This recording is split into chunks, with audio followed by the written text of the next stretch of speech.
My name's Leah Green and I'm a Senior Lecturer in Clinical Simulation here at MMU. So in nursing and health professions we tend to work in a simulated environment, so we have simulated wards and practical rooms where our students learn experientially through learning by doing. We also use a lot of case studies and problem-based learning and role play, and the students develop clinical skills and then they bring those skills, knowledge, experience and theory into the simulated environment, and they practice all of those skills in one place in a completely safe environment which is fully supported by facilitators. And we work with both simulated patients, human actors and mannequins to actually work as our simulated patients. So I've been working on 2 funded projects that are funded by Health Education North West. The intention of both of them is actually to bring simulation to life, to make it more realistic and to get the students to buy into the simulated environment. So one of the projects has been working with real people, simulated patients, and the other one has been working with case studies to actually bring case studies to life, which then the case studies become more realistic. And they can be overlaid onto a simulated patient or a mannequin to again bring realism into that situation as well. With the mentorship project, I've actually been developing digital case studies that are realistic simulated case studies, simulating a student and a mentor.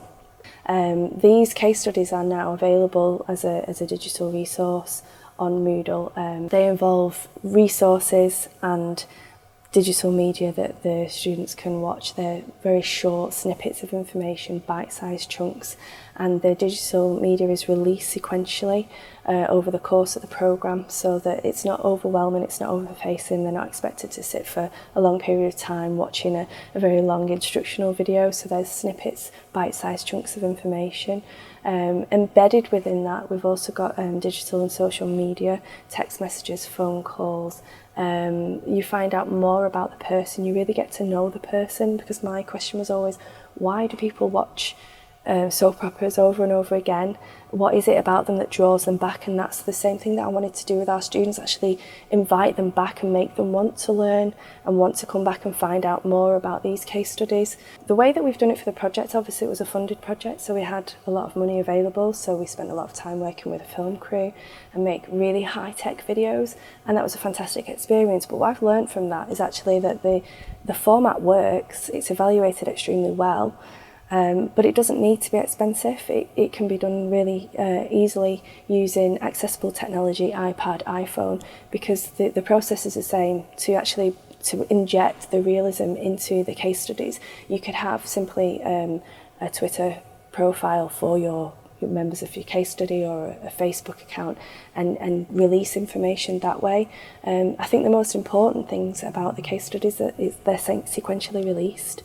And that at the end of each video there's a series of reflective questions, so they're not just taking in the information. They're actually, the students are asked to reflect on what's happened, draw conclusions and build on that, and the case studies develop over the course of the programme, and it works really well.